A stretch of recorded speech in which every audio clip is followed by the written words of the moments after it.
Hi friends, we are discussing Alauddin Khilji. Alauddin Khilji. Alauddin Khilji అసలు ఖిల్జీ వంశ స్థాపకుడు జలాలుద్దీన్ ఫిరోజ్ ఖిల్జీ. అయితే ఫిరోజ్ ఖిల్జీని అలావుద్దీన్ ఖిల్జీ కొన్ని కుతంత్రుల వల్ల కొన్ని కుట్రల వల్ల జలాలుద్దీన్ ఫిరోజ్ ఖిల్జీని హతమార్చి పాలకుడిగా అలావుద్దీన్ ఖిల్జీ 1296 నుంచి పరిపాలించడం స్టార్ట్ చేశాడు. అయితే 1296 నుంచి 1316 వరకు ఈయన కాలం. అయితే 1296లో అలావుద్దీన్ ఖిల్జీ అనేవాడు సింహాసనాన్ని అధిష్ఠించాడు. అయితే ఈయన రెండు ఆశయాలతో ఇది పాలనని సాగించాలనుకున్నాడు. అయితే మొదటి ఆశయం ఏంటంటే ముహమ్మద్ ప్రవక్త వలె నూతన మతాన్ని ప్రపంచమంతా వ్యాప్తి చెందించాలని. నెక్స్ట్ రెండవ ఆశయం ఏమిటంటే అలెగ్జాండర్ వలె ప్రపంచాన్ని జయించాలని అనే రెండు ఆశయాలతో అలావుద్దీన్ ఖిల్జీ అనేవాడు పరిపాలన అనేది సాగించాడు. అయితే వీరి యొక్క ముఖ్య సైన్యాధ్యక్షుడు ఎవరంటే మాలిక్ కాఫర్. అంటే అలావుద్దీన్ ఖిల్జీ యొక్క సైనిక అధ్యక్షుడు మాలిక్ కాఫర్. అయితే మాలిక్ కాఫర్ సైన్యాధ్యక్షుడు అంటే దక్షిణ భారతదేశానికి మొత్తం సైన్యాధ్యక్షుడిగా మాలిక్ కాఫర్ ఉండేవాడు అన్నమాట.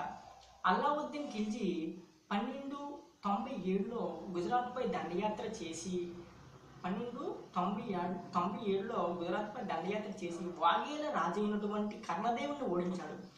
కర్ణదేవుని ఓడించి కర్ణదేవుడు భార్య అయినటువంటి కమలాదేవిని చెరపట్టి తీసుకుపోయాడు.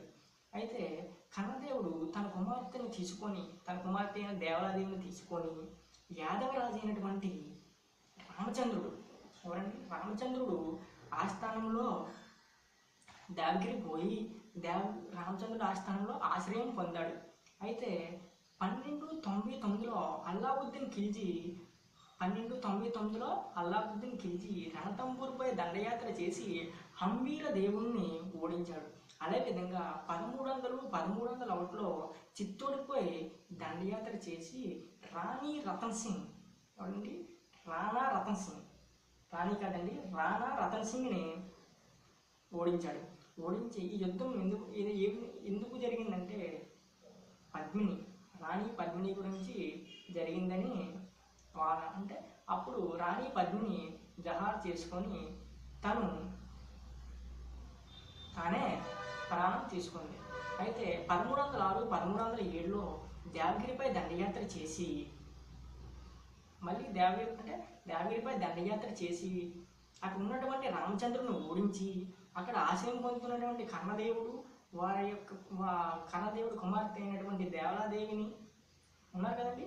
అప్పుడు ఈ రామచంద్రుని ఓడించి కర్ణదేవుడి యొక్క కుమార్తెను తీసుకొని పోయి వాళ్ళ కుమారుడైనటువంటి కిజిర్ఖాన్కి ఇచ్చి వివాహం జరిపించాడు. అలావుద్దీన్ ఖిల్జీ కిజిర్ఖాన్కి ఇచ్చి వివాహం జరిపించాడు. ఎవరిని? దేవలాదేవిని. తర్వాత ఈ దండయాత్ర నెక్స్ట్ 1308-9లో కాకతీయ రాజు అయినటువంటి రెండవ ప్రతాపరుద్రుని కూడా దండయాత్ర చేసి ఓడించి సంవత్సరానికి 2 లక్షల రూపాయలకి ఒప్పందం కుదుర్చుకున్నాడు. ఈయన సైన్యాన్ని ఏర్పాటు చేసుకొని సైన్యానికి జీతాలు ఇచ్చే పద్ధతిని ప్రవేశపెట్టాడు. ఒక్కొక్క సైనికుడికి 234 టంకాలు ఇచ్చినట్లు తెలుస్తుంది. అంతే. ఈ భాగంగానే మార్కెట్ సంస్కరణలు నెక్స్ట్ నిత్యావసర ధరలు తగ్గించి ప్రతి ఒక్క వస్తువుకి రేటు అంటే ధర నిర్ణయించాడు. ఎవరండి? అలావుద్దీన్ ఖిల్జీ. అయితే మార్కెట్ సంస్కరణలు చూడడానికి 2 శాఖలను ఏర్పాటు చేశాడు.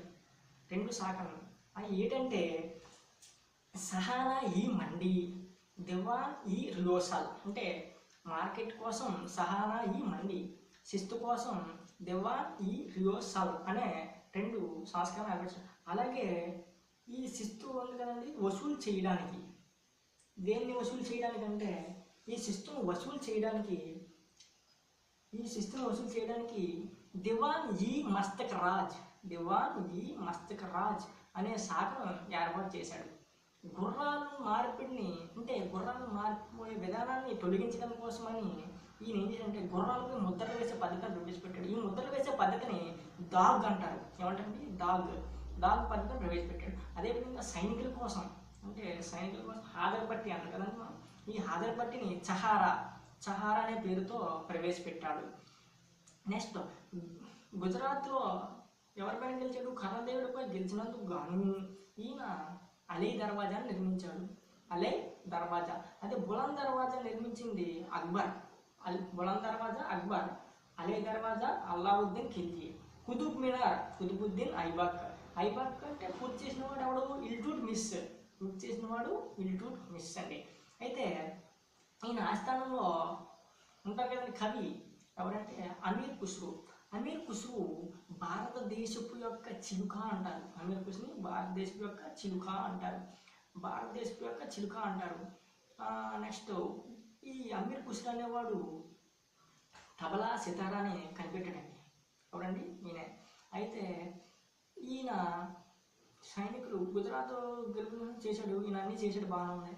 ఈయన 1316లో ఎవరు? సైనికాధ్యక్షుడు మాలిక్ కాఫర్ చంపినట్టు వాదన.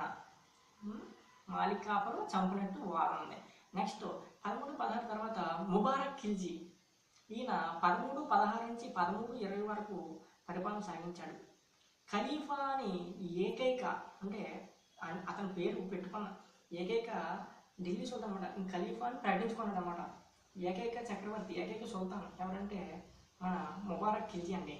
ముబారక్ ఖిల్జీ ఏకైక సుల్తాన్. అయితే ముబారక్ కుతుబుద్దీన్ బిరుదును స్వీకరించి కుతుబుద్దీన్ ముబారక్గా పేరు గావించాడు. కుతుబుద్దీన్ ముబారక్గా పేరు గాంచాడు. ఖుస్రో ఖాన్ అనే వ్యక్తి ముబారక్ ఖిల్జీని అంతమొందించి 100 రోజులు పరిపాలించాడండి. ఎన్ని రోజులు? 100 రోజులు పరిపాలించాడు ఖుస్రో ఖాన్. ఢిల్లీని పాలించిన వంటి ఏకైక హిందూ సుల్తాన్ ఎవరంటే ఖుస్రో ఖాన్. ఢిల్లీని పాలించిన తక్కువ కాలం ఏదంటే ఖిల్జీ వంశం. ఢిల్లీని పాలించిన వంశం ఏదండి? తక్కువ వంశం ఖిల్జీ వంశం. Thank you so much.